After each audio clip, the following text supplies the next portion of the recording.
cannabis has been used by humans for thousands of years in a wide range of ways. Yet today, we're told it must be one of two things: medical or recreational.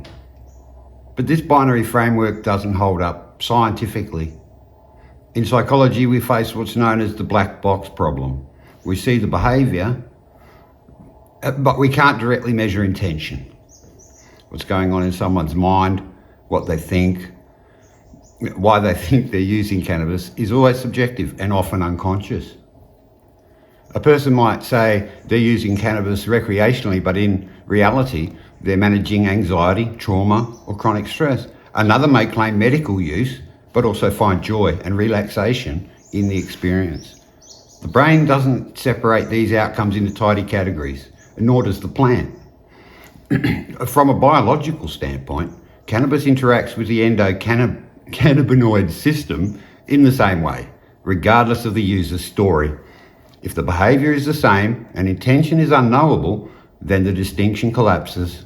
There is no scientific justification for treating medical and recreational cannabis as fundamentally different. This is not a medical distinction.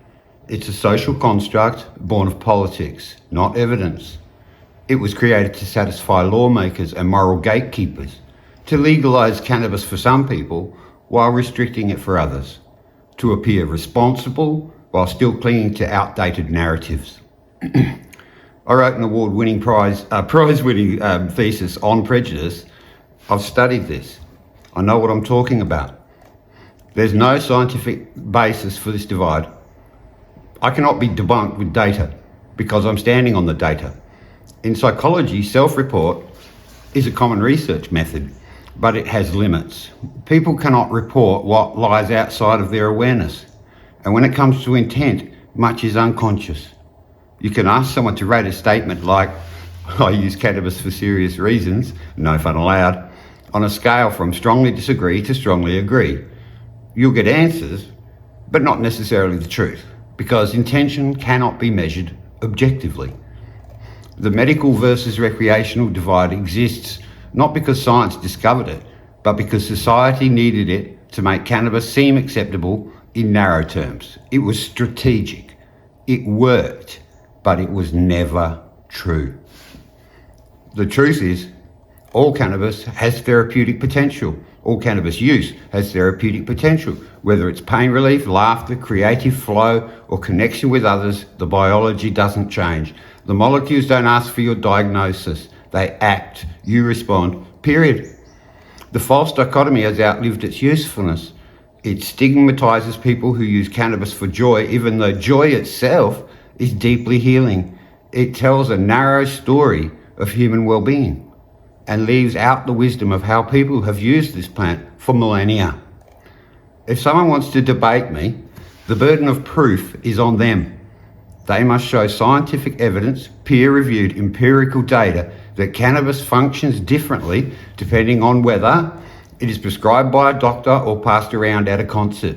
Spoiler, that evidence does not exist. It is one plant, many uses. The idea that it has only two uses and that they are mutually exclusive is semantics and absurd. So why are scientists not saying this? Why is the media not reporting it? Why do universities and public institutions remain silent? Imagine a child seeing their parent use cannabis.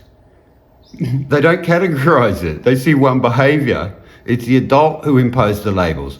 Ironically, the children's view is more accurate. Children possess an intuitive clarity we educate out of them. I'm doing this to unite people, to promote clarity, to speak the truth without exaggeration, to help people see cannabis holistically and scientifically. I've left many things unsaid in this video by choice, not because they aren't true, but because I respect the platform. What I'm promoting is the truth, and I believe people are intelligent enough to recognise it. To the policymakers, scientists and journalists who continue to use this false divide, it's time to stop. This language is not science, it is stigma. It makes you complicit in a lie that children can see through.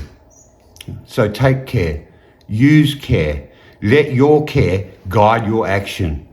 And may Lord Shiva be merciful, but don't count on it. Darkness is not the enemy. Darkness is the absence of light. Your light. Thank you. Neo, wake up. Come on. Come on.